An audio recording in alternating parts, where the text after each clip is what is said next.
What is up, my good friends? So much going on. Thanks for your support, your patronage, your love. In these we're 3 weeks in being open now at Enjoy Life Aquarium, Garden and Pets. And struggles, pain, joy, financial crises, amazing animals, hope, promise, prevailing, the endeavor to enrich lives with living works of art lives on and won't be defeated.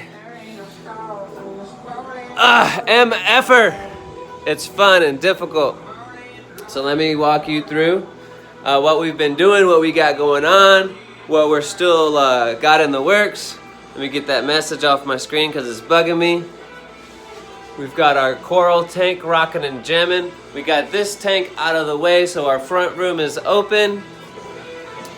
We've got a really cool, cheap Nuvo 30 long with some fancy LED cabinetry lighting and a current loop system set up so you can run your pump and your lights in synchronicity, create a fun storm with waves and lightning and stuff. We got a bunch of cool product that we got to put away along with tanks getting filled up. Got some cool saltwater products. We've got some amazing freshwater stone here. All kinds of cool stuff and continually getting more cool stuff. Apologize if the music's a little loud. Hopefully you can hear me. It's Saturday morning. I'm motivated. This is our third or fourth Saturday. I don't know. It's a whirlwind. It's a lovely tumbling ride. And come on, let's enjoy life together. Come get some cool stuff for your aquarium. But before then, if you're chilling at home watching, check out these cool things. We got this solar wrasse. This is what I'm excited about. We've got system cycling. We've got amazing healthy fish doing it the natural way, not medicating, but watching each system individually, which is a lot of work. I don't have one centralized unit. That's one thing we decided not to do. We're testing it out. Life's about experimentation and trial and error and continual improvement. And it's an artwork. Life's an artwork. And it should be embraced, enjoyed through the struggle. Because after that friction, after that grind is the release, the worth, the value of doing it, the love. But the balance of maintaining, that's it. So let's look at it. We got this amazing little Koran angel. Super sweet. Let's get that. Yeah, there she goes running back there, or he. This little long-nosed hawk. African crimson knob, not good for your reef tank. Not quite the ecosystem critter. But we've got some really good algae eaters. Little golden rabbit fish looking away. Cleaner shrimp. Oh, that red scooter, you see him? Super cute. Where are we at? I can't. So I'm trying to just keep it in focus with the forward-facing camera. Let me walk through, see what we got going. I just plumbed the 210 coral tank. All the coral from the front room is going to be coming up here. Going to get a badass stair-step rack for the coral. Nice floor space for the brains and such. Still got to put together... Let me step back so you can get perspective. Still need to put together the invertebrate system. I'm going to turn down this music because I don't know if you can hear me, but it's bugging me. Got to have some Naco and medicine for the people. That's what I like anyway. Gets me going positive. Invert system coming in. The style and design for that is going to be these 10-gallon tanks, all hooked up with an Eclipse Ghost overflow system. And that 125 laying on the floor is going to be the sump. It's going to be full of live rock, super bio-rich ecosystem. It's going to be a copepod and an amphipod heaven. And so any of the little fish like mandarins and stuff that go in these 10-gallon tanks are going to have ample food supply, and it's going to be a small little cube system that you can just get right into. You can look into that mini world. That was the goal, the purpose of having the small 10-gallon tanks or small tanks. I knew I wanted something small so that you could see the little world of a shrimp goby combo. You can get right up close and personal with a little mandarin and really watch them explore for copepods and get the feeling of what it would be like in your reef tank when you're sitting down, relaxing, looking into that environment. That's the goal of having those small cubes. As you can see right there, the in-wall display is framed out, put up on a stand, just waiting to get plumbed and filled. I may do that today. I got the saltwater hose out, but I still have the bottom rack of fish system to fill. So do one or the other. What other cool things? I want to show y'all. We got some freshwater people probably watching this. The freshwater community, y'all, I love you guys. I effing love you because you're amazing. I didn't know the freshwater hobbyist community was as starved as it was for smaller shop, more of an independent. There's so many home breeders and plant growers, and I mean it's cool. I love it. I haven't been able to. I've only recently dove into keeping freshwater planted tanks the way I have been wanting to for a long time. And there's so much artistry and joy to scape those tanks, to choose the animals that are going to go in there. Man, it's fun. It is really fun. There's so many options, and I love exploring that here in the shop. I love hearing what you guys are putting together and what's working for you, what hasn't worked, and just seeing that care for the animals in your life and those pets, those family members. It's super cool. I love living that with you guys. Up on our wall here, we've got some cool stuff for plants. We've got different CO2 counters and diffusers, inline heaters. If you don't have a inline heater on your canister filter, I would suggest trying one out. It's winter time. If you've got a really old heater, that's one of the things you should replace after a while, because they do go out, the thermostat in those, depending on the brand. I've had some go for years without fail, but that is one of the things that do fail in a tank that you do want to keep an eye on. What other cool things we have? So these lifeguard thermometers are really cool. It's a backlit LED thermometer, so you can get a quick view while you're looking in your tank of what your temperature is. Some heaters have those, like the fluval heaters. This Finex heater, I have one of these up front on the reef tank, and that's super cool. That works. I'll show it to you real quick. So the Finex heater, it's got that little display, 81 degrees in the reef tank. It's a titanium heater, so it's less likely to break or have issues like that, more durable.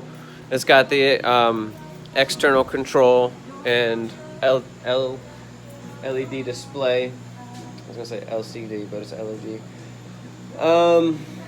What other cool stuff? So this is something you don't see in a lot of fish stores. This is important. If you've got an RO system,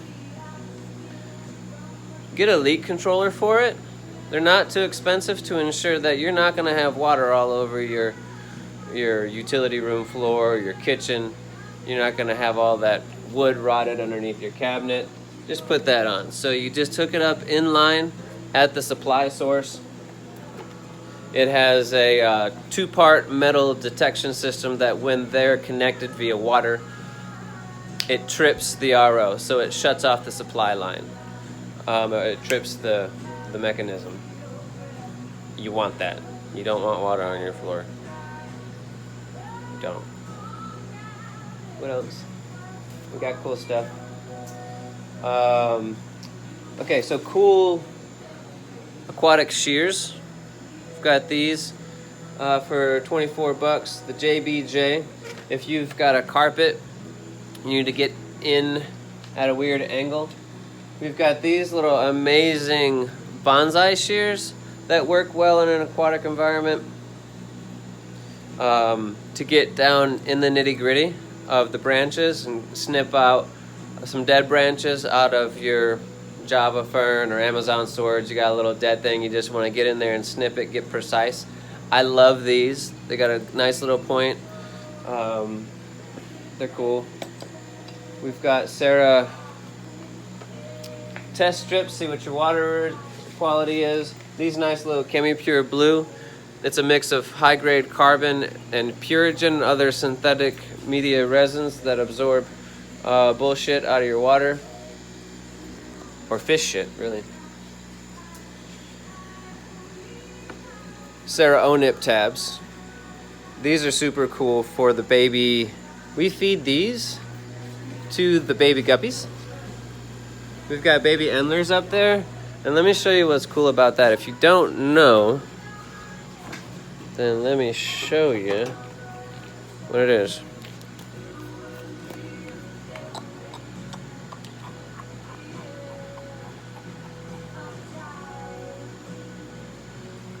Just leave the fridge open for a second. So these little babies, I'm gonna stick this on the glass. And the nice thing is it's composed of a lot of little particles that start falling off after a while, but the fish will come up and pick at it. And when you've got a lot of little fish, like those little tiny baby embers, or these Harlequin rasboras, they really like, or they do love the food. I mean, they really go after it like little piranhas. And these are a treat for them. I actually usually feed ground up flakes or other small meaty foods. Like I'll show you what I feed them if you're still watching, and I guess you are. This P.E. Calanus. It used to be Cyclops. I mean, I believe it's actually the same animal, but they're tiny little marine invertebrates, little red marine invertebrates, which probably have keratin in the body, the red pigment, which will come through in the fish, a lot like a flamingo that eats krill. Those red animals will come through in the color of your fish when they're consumed. So if you have, let's say, these little rasboras, if they've got a lot of orange pigment naturally in their system, feeding the Calanus will be a good way to naturally bring out those red pigments in the fish. So if you have Serpae tetras, other red things, fish that, Oscars, I'd feed, some other red food, something larger for them. But, so my little gold zebras here, light's not on yet. I do feed those guys the Calanus about a couple times a week, but they usually get algae food. They get more of a plant-based diet, plant power, a little vegan fish. But I feed them meat. Same thing with these guys. They don't get as much meaty food, but they do occasionally get some P.E. mysis. But yeah, we've got a lot of cool fish for sale. We got some beautiful little goldfish. Maybe good for a pond. We've got these amazing little threadfin rainbows. These males, oh man, there's 5 males right here, just gorgeous, getting some great color. And the blues and the red that comes out, it's literally a rainbow. I don't know if you can see this on the camera, but the way it fades from blue to red, up around the head it's more blue and purple, kind of a turquoise, and then it fades into a red. You've got yellow in the tail, a yellow shimmer on the top of the fish. Really gorgeous. But there are trials here. There are some super negatives I don't really want to go over because I like being in a spirit of positivity, but getting through the BS of it, man, I forgot how much heartache is in the retail environment. So if you own a store or if you've worked at a store, getting these systems set up, going through fish that are sick, going the natural method and not putting as much medication in, or not strong medications, it's a learning experience. I don't have a quarantine system yet. This newer system right here, I will definitely have a medicated system with something that's gonna just zap some problems. I ordered in a dozen longfin albino plecos that all got ick. But I had several tanks with algae, so I distributed them throughout the system. Every system they went in, if there was a happy school of tetras, not for long. And so I'm trying to treat it as naturally as possible with higher temps, using metronidazole, because that's gentle, but the effectiveness is just trying to support their immune system by good healthy foods, low stress. But I mean, that's probably only 3 tanks that we got to quarantine. Back to a fun happy thing. Look at the babies eating the ONIP. See how it just falls and they get to eat it? So you've got to think about the amount of organic material going into that system with that ONIP tab. If that's about as much material as the fish normally eat, consider that. And if you only have a few small fish, and when you feed that ONIP tab, you see a lot of that debris on the floor, maybe you don't want that much biological material in your tank. So definitely consider that when you're feeding those ONIP tabs. All right. So yeah, got some healthy fish, got some fish. Most of the fish are really healthy. Some of the tanks we've had to quarantine. But we'll walk you through the journey. These Serpay tetras, man, I don't even want to show you. Like, I'm sad. I really like. It's heartbreaking to go through receiving in masses of fish and trying to turn them over.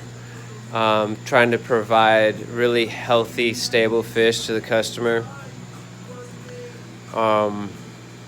If you have expertise in the retail environment, let me know. Drop in the comments what's worked for you, maybe what you've experienced.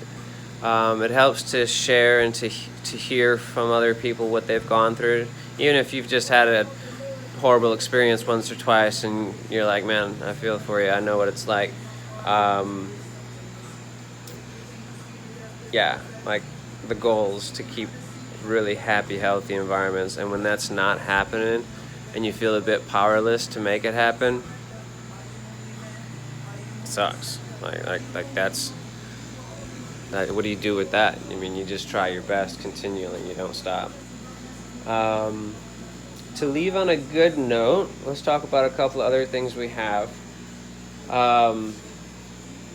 These small filters for your nano tanks. Oxalotl food that is not sold in the US. If you've got oxalotls, this food comes straight from Japan. This is a Hikari product that oxalotls love. They freaking love it. We have oxalotls coming soon. Let me show you the nifty sign that April made. Come up. April's here in the morning, by the way. I'm here in the afternoons. April breeds oxalotls. She made that cool sign. Got some other cool artistic things. But guys, it's time for me to go back to work. It's time for me to have fun going through this stuff. I'm going to fill some saltwater tanks. Going to take care of these little babies, make sure who's happy, who's not happy. Do what needs to be done. It's early in the morning. It's not early. It's freaking 11:30 right now. But it's first thing in the morning for us, opening the shop. And everybody's actually looking good. The fish that were sick, Serpay tetras,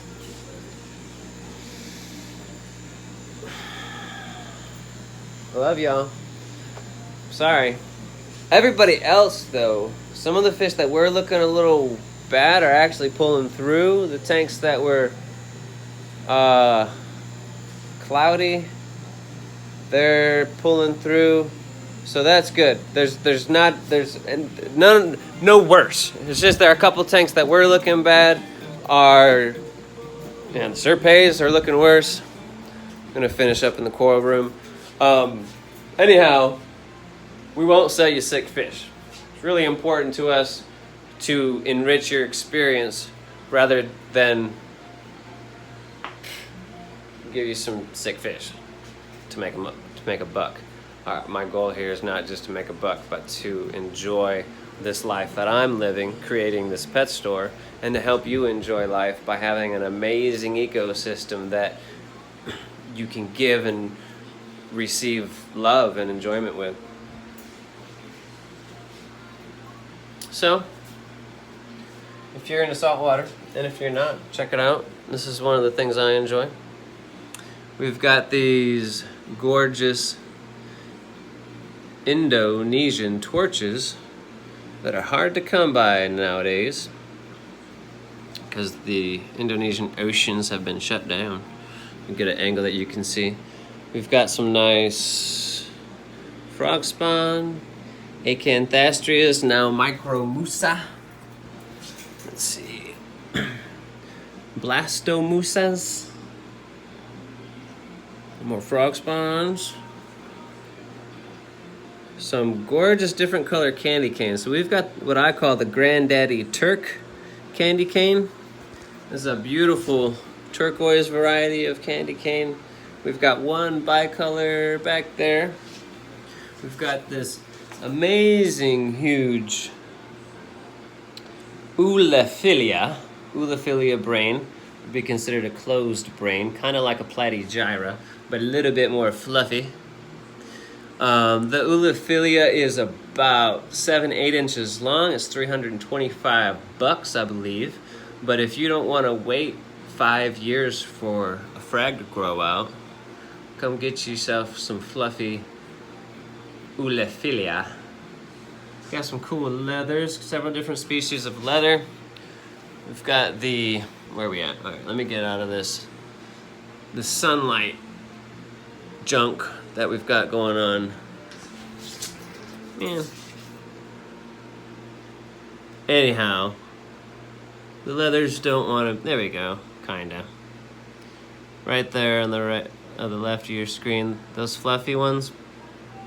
I call that the Ben's leather, because I've been producing those forever. Have given them lots of love when everybody was like, leathers are gross and we want acros and some cool fad corals. Man, there's some really cool softies that aren't necessarily cool with the cool kids that really add color and texture to your tank. Anyhow, we do have some nice acros, some dragon's breath. Let's get a little top-down view if you can see. We have some other various Acropora, Montipora, Seriatopora, also known as bird's nest. We've got some acros about to get stung by some Hydrophora, so let's turn that. Anyway, I'm looking forward to having more space for coral. So that's what I'm doing. I'm gonna tackle that son of a gun right now. And I'll see you next time you come in to enjoy life. Peace out.